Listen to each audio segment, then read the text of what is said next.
Here's an unboxing of this Bedred dehumidifier that I just got off of Amazon. Show you everything that comes in the package. Most importantly, going to show you the dehumidifier itself. Let's see. Oh, just rip that lid right open, huh?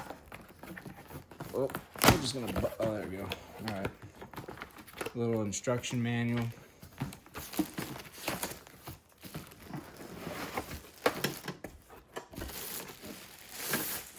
And here's a look at the dehumidifier.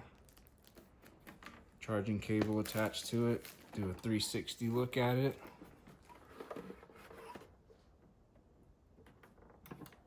Got the water tank right there. And then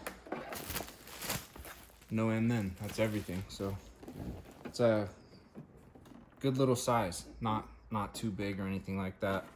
But should work pretty well.